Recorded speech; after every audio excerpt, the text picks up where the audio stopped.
বাংলাদেশে ৭২-এর সংবিধান বা এরপরে পঞ্চম সংশোধনের মধ্য দিয়ে যে মূলনীতিগুলো এসেছে সেগুলো দলীয় মূলনীতি, ৭২-এর মূলনীতি একটা মুজিববাদী মূলনীতি। এখানে কোনো ঐক্যমতের ভিত্তিতে কোনো সিদ্ধান্ত গৃহীত হয়নি। সংবিধানের মূলনীতির বিষয় নিয়ে প্রসঙ্গ উত্থাপিত হয়। সেখানে ঐক্যমত্য কমিশন তাদের পূর্বেকার যে প্রস্তাবনা, বিদ্যমান সংবিধানের মূলনীতিগুলোকে রিপ্লেস করে সাম্য, মানবিক মর্যাদা, সামাজিক সুবিচার, গণতন্ত্র এই বিষয়গুলোকে মূলনীতি হিসেবে সংবিধানে অন্তর্ভুক্ত করার যে পজিশন, সেখান থেকে তারা কিছুটা দূরে সরে এসে প্রস্তাবনা রেখেছেন যে বিদ্যমান সংবিধানের যে মূলনীতিগুলো আছে সেগুলো থাক বা না থাক, তার সঙ্গে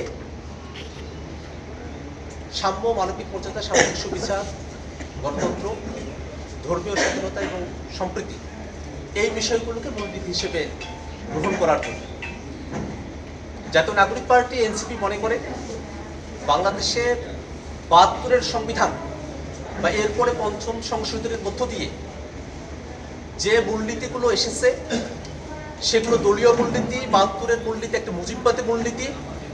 এই মূলনীতিগুলোর ভিত্তিতে অভ্যুত্থানের পরে যে নতুন জনগোষ্ঠীর, যে নতুন রাজনৈতিক জনগোষ্ঠীর আবির্ভাব হয়েছে, তাদের মনস্তত্ত্ব, তাদের চাওয়া পাওয়ার সঙ্গে পূর্বেকার মূলনীতিগুলো সামঞ্জস্যপূর্ণ নয়।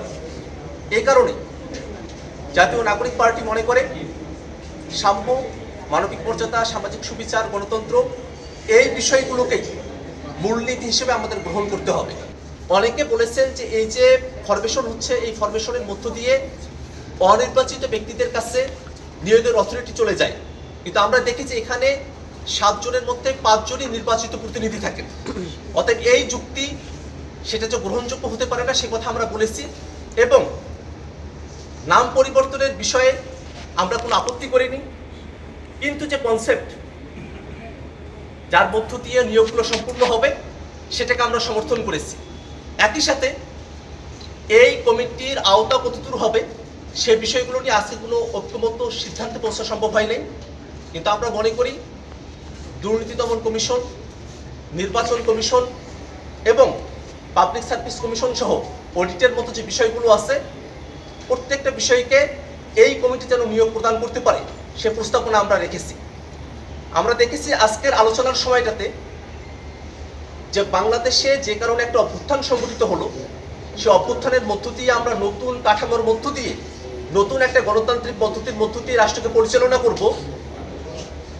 কয়েকটি দল এই মনস্তত্ত্বের সঙ্গে, জনগণের চাওয়ার সঙ্গে তাদের কোনো একাত্মতা নেই, বরং পুরনো যে ধারণাগুলো আছে সেই ধারণাগুলোর সঙ্গে তারা নিজেদেরকে আষ্টে পৃষ্ঠে জড়িয়ে রেখেছেন।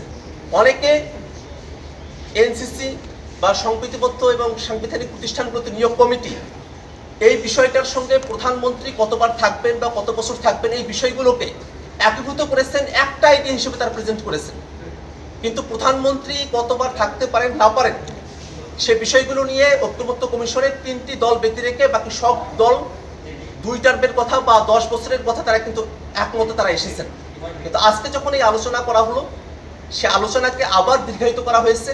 এবং আমরা মনে করি বাংলাদেশের মানুষেরা যে প্রেক্ষাপটে তারা জীবন দেওয়ার জন্য এসেছিলেন, সেই সংস্কারকে যদি বাস্তবায়ন করা সম্ভবপর না হয়, নতুন কাঠামো, নতুন গণতান্ত্রিক পদ্ধতি যদি আমরা জনগণের কাছে উপস্থিত করতে না পারি, তাহলে গণঅভ্যুত্থানের আকাঙ্ক্ষা ব্যর্থ হবে।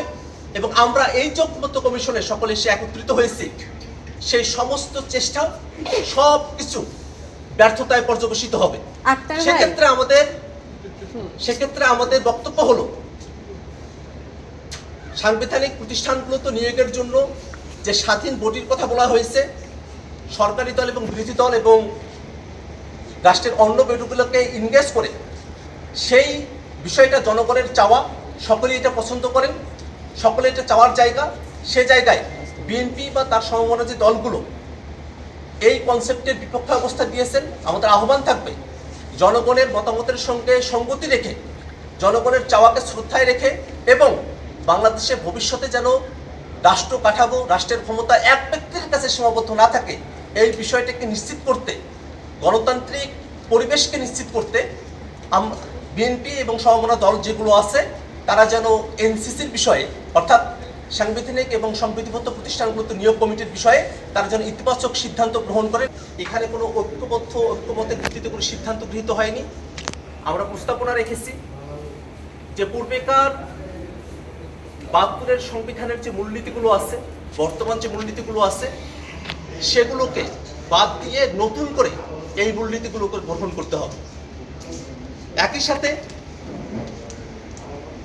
সাংবিধানিক কাউন্সিলের বিষয়ে যে আলাপটা দীর্ঘ সময় ধরে চলে আসছিল, কনসেপ্ট ছিল যে সাংবিধানিক যে প্রতিষ্ঠানগুলো আছে, সংবিধিবদ্ধ যে প্রতিষ্ঠানগুলো আছে, সেখানে নিয়োগ করার সময়টাতে যেন একটা গণতন্ত্রায়ন থাকে,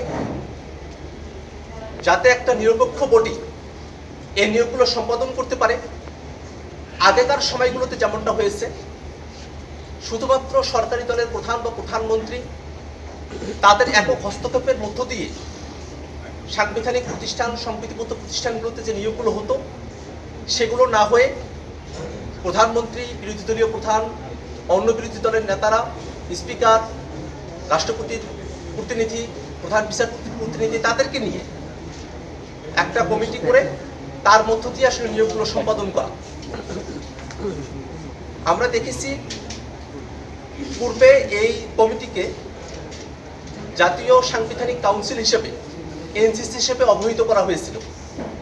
আজকে ঐক্যমত্য কমিশনের পক্ষ থেকে জাতীয় সাংবিধানিক কাউন্সিল, এনসিসি এই নামকরণকে পরিবর্তন করে সাংবিধানিক এবং সম্প্রীতিবদ্ধ প্রতিষ্ঠানের নিয়োগ কমিটি এই আকারে নামটা প্রস্তাবনা করা হয়েছে।